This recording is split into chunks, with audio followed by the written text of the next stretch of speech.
Hello everyone, मैं हूं advocate Rahul Mishra और आज के वीडियो में हम लोग ये समझने की कोशिश करेंगे कि अगर आप 376 में ये मिस्टेक्स करते हैं तो आपकी लाइफ स्पॉइल हो जाएगी। इसलिए जो मैं बताने जा रहा हूं, इन मिस्टेक्स को आपको अवॉइड करना है। अगर इन मिस्टेक्स को अवॉइड करते हैं तो डेफिनेटली आप 376 के मैटर से आसानी से निकल जाएंगे, वरना आपकी लाइफ तो ख़त्म ही हो जाएगी पक्का पक्का, क्योंकि इसमें कोई दो राय नहीं है। वीडियो में डिटेल में बताऊं उससे पहले मेरी आप लोगों से रिक्वेस्ट है कि अगर आप लोग चैनल पर नए हैं या पहली बार आ रहे हैं, अभी तक आप लोगों ने इसे सब्सक्राइब नहीं किया तो प्लीज़ सब्सक्राइब करिएगा। साथ ही साथ एक हम्बल रिक्वेस्ट और है, अगर आप मुझसे पर्सनली मिलना चाहते हैं लखनऊ, दिल्ली, इलाहाबाद में किसी भी मुद्दे पर मेरा लीगल ओपिनियन चाहते हैं तो आप अपनी अपॉइंटमेंट शेड्यूल कराकर मुझसे बात कर सकते हैं। नंबर आपको डिस्क्रिप्शन में मिल जाने वाला है।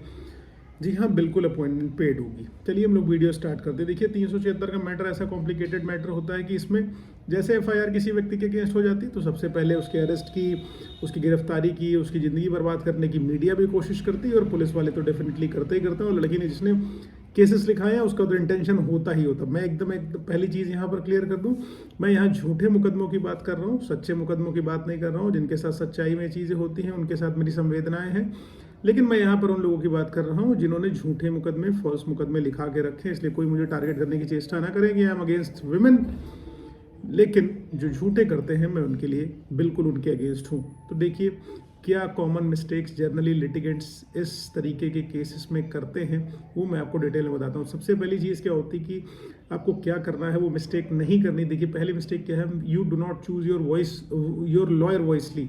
तो अगर अपना लॉयर आपको चुनना है तो बहुत वॉइसली चुनना है।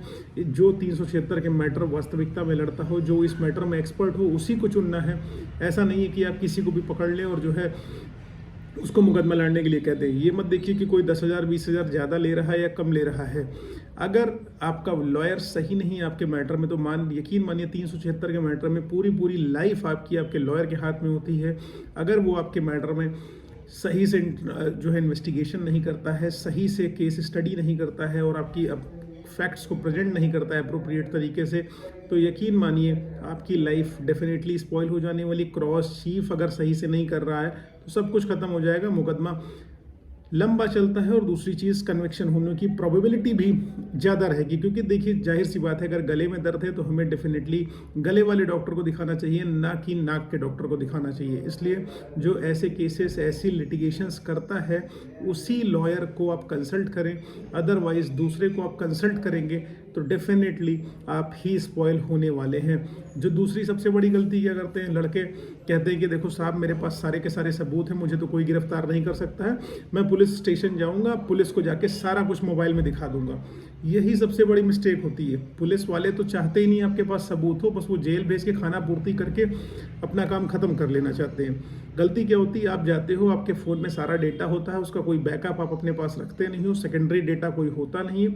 फ़ोन आपने पुलिस को दे दिया, पुलिस ने पूछा आपके पास ये कहीं और भी है, आपने कहा नहीं, ये मेरे मोबाइल में है। पुलिस तुरंत मोबाइल लेती है, छीनती है और फ़ोन फॉर्मेट कर देती है। ये एकदम प्रैक्टिकल एस्पेक्ट है, ये रियलिटी है, ये सच में होता है। ठीक है, तो इसलिए आप ये ध्यान रखें कि बिल्कुल भी डायरेक्ट एविडेंस पुलिस को नहीं देने हैं, सेकेंडरी सोर्सेज के थ्रू उनको एविडेंस देना है। पेन ड्राइव वगैरह के थ्रू दीजिए, डायरेक्ट ना दीजिए, कि कम से कम एक कॉपी उस एविडेंस की आपके पास होनी चाहिए। Otherwise this is going to be disastrous for you. फिर आप वहीं से गिरफ्तार हो जाओगे, उसी समय गिरफ्तार हो जाओगे और वहीं से जेल चले जाओगे और वापस नहीं आ पाओगे। 6-8 महीने कम से कम, कभी कभी उससे ज़्यादा हो जाता है। ठीक है, और तीसरी गलती जो आप लोग सबसे बड़ी करते हो, सीडीआर निकलवाने की रिक्वेस्ट नहीं करते हो कि आपके मैटर की सीडीआर निकाली जाए। सीडीआर निकालने की अगर आप रिक्वेस्ट नहीं करोगे, पुलिस को बोलोगे नहीं कि सीडीआर निकाले, और पुलिस को आप बोलते भी हो और पुलिस आपकी बात नहीं सुनती है, तो आप शांत बैठ जाते हो कि आईओ मेरे खिलाफ चला जाएगा अगर मैं सीडीआर निकालने के लिए कह दूंगा, क्योंकि सीडीआर से आपकी बेगुनाही साबित हो सकती है। तो ऐसी कंडीशन में अगर आईओ आपकी बात नहीं सुन रहा है तो अपने यहाँ के कप्तान साहब को, एसपी साहब को एप्लीकेशन लिख के आप सीडीआर निकलवाएं और अपने केस में उसको केस डायरी का पार्ट बनाने की रिक्वेस्ट करें, जिससे क्लियर हो जाए कि जिस दिन की घटना बताई गई है उस दिन आप मौके पर थे नहीं, या लड़की ने आपको ज़्यादा फ़ोन कर रखे हैं या कम कर रखे हैं, किसने फ़ोन किया है किसने नहीं किया है, इससे क्लियरिफाई हो जाएगा कि आप उसको हैरेस करते थे नहीं करते थे। सारी फैक्ट सर्कमस्टांसेस आपके केस के इससे क्लियर हो जाएंगे और अपने आप को आप सुरक्षित पालेंगे। उसके बाद देखो, एक बहुत बड़ी दिक्कत होती है कि एफआईआर हो गई, आप भागे भागे फिर रहे हो, आपकी बेल नहीं हुई, अरे स्टे नहीं हुआ, कुछ भी नहीं हुआ, गलत स्टेप लिया नहीं हुआ, ठीक है, आप भागे भागे फिर रहे हो। पुलिस वाले कहते हैं हम कुर्की कर देंगे और ये कर देंगे वो कर देंगे। एक चीज़ ये ध्यान रखना कि सरेंडर अगर करना है तो पुलिस के सामने कतई ना करना, नहीं तो पुलिस मारती बहुत है, ठीक है, पिटोगे बहुत। एक हफ्ता हो सकता है आपको जेल में रखें, वसूली करें आपके घर वालों से, उसके बाद आपको भेजें। एक हफ्ता पुलिस स्टेशन के लॉकअप में रखें, वसूली करें, उसके बाद जेल आपको भेजें। उठाएंगे घर से, आप सरेंडर करोगे पुलिस स्टेशन में जाके, दिखाएंगे कि मैंने एक हफ्ते बाद मार्केट से पकड़ा है, ठीक है।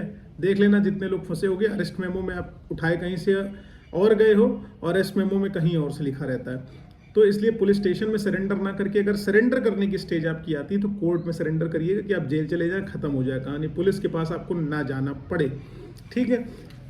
उसके बाद आप एक चीज़ ये देखिएगा कि जैसे अगर इनिशियल स्टेज पे आपकी एफआईआर हुई है, आपके पास सारे सबूत है कि आप उस लोकेशन पर नहीं थे, आपके पास अपना एम्प्लॉयमेंट का डिटेल है कि उस दिन अपनी नौकरी पर थे, ऑफिस में थे, सरकारी नौकरी में या प्राइवेट नौकरी में, या कहीं ट्रिप पर बाहर गए थे, शहर में ही नहीं थे, तो ऐसी कंडीशन में जब आपके पास एफआईआर हो जाए तो बहुत सारे लोग गलती क्या करते हैं कि आप एंटीसिपेटरी बेल में भागने की कोशिश करते हो। एंटीसिपेटरी बेल जनरली 376 के एलिगेशन में खारिज ही हो जाती है, ठीक है। तो आपके पास जब फैक्ट्स हैं, सबूत हैं सारे के सारे, तो एंटीसिपेटरी बेल में क्यों जाना है, ट्रायल क्यों फेस करने की कोशिश करते हो। ट्रायल फेस करना सबसे गलत बात है। 6-8 साल 10 साल जिंदगी के निकाल दो ट्रायल फेस करने में, वकील साहब की लाख रुपए फीस और बहुत सारे एक्सपेंसेस, आपके travelling expenses, mental harassment, mental torture, police का प्रेशर, चार्जशीट, एफआईआर, कोर्ट, दुनिया भर की चीज़ों में आपका टाइम जो है, एक्सपेंसिव टाइम निकल जाएगा। इसलिए आप एंटीसिपेटरी बेल में ना जा करके एफआईआर की इनिशियल स्टेज पर तुरंत एफआईआर क्वेश्चनिंग में जाइए। अगर आपके पास सबूत एप्रोप्रिएट है, आप कोर्ट को बता सको कि आपके ऊपर ये एफआईआर जो लिखाई गई है वो बनती ही नहीं है, तो तब आप जाना। अगर आपने सच में कर रखा हुआ, आपके पास एविडेंसेस नहीं है, तो कोई मतलब नहीं है आपको एफआईआर क्वेश्चनिंग में आने का या एंटीसिपेटरी बेल में आने का, मिलनी नहीं होगी आपको। लेकिन अगर आपके फैक्ट सही हैं, आपके वकील साहब में दम है, तो डेफिनेटली वो आपको अरेस्ट स्टिक करा के लेके जाएंगे, चाहे जितने बड़े एलिगेशंस आपके ऊपर क्यों ना लगे हों।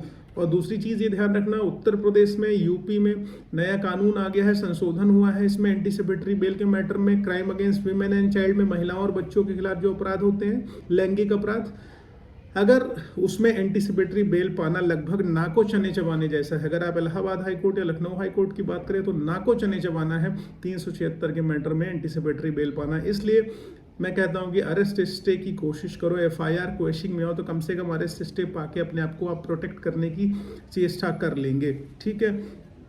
अब यहाँ पर ये बात हो गई मिस्टेक्स की। अब देखिए, एक गलती और करते हैं कि आपने एफआईआर क्वेश्चनिंग की कोशिश करी, एफआईआर नहीं क्वेश हुई, उसके बाद आपने चार्जशीट पेश हो गई, आप ट्रायल फेस करने लगे। ये गलती मत करो। एफआईआर की स्टेज पे एफआईआर क्वेश्चनिंग की चेष्टा करो, फिर एफआईआर अगर नहीं क्वेश होती है तो आप सुप्रीम कोर्ट नो डाउट जा सकते हो, लेकिन अगर नहीं पैसा है कोई बात नहीं, चार्जशीट सबमिट होने दो, फिर चार्जशीट क्वेश्चनिंग की तैयारी करो। चार्जशीट क्वेश भी नहीं होती फिर आप सुप्रीम कोर्ट जा सकते हो, आपके पास ऑप्शन अवेलेबल है। लेकिन अगर चार्जशीट भी नहीं हुई, एफआईआर भी क्वेश नहीं हुई, तो अब वहाँ चार्जेस की बात आ जाएगी। ट्रायल में लोअर कोर्ट में चार्जेस की बात आएगी, चार्जेस फ्रेम होंगे तभी ट्रायल चलेगा। तब वहाँ पर आप डिस्चार्ज एप्लीकेशन मूव कर दीजिए। डिस्चार्ज एप्लीकेशन मूव करने पर भी आपका काम नहीं होता तो आप क्रिमिनल रिवीजन में चले आइए। इतने सारे प्रोसीजर हैं ट्रायल को घसीट देने के, ख़त्म कर देने के। जब आप फंसे हुए हो तो निकाला जा सकता है किस तरीके से। तो यहाँ पर ये आपको कॉन्सेप्ट एकदम क्लियर हो जाएगी कैसे चीज़ें आपकी बननी है, ठीक है। तो I hope that this information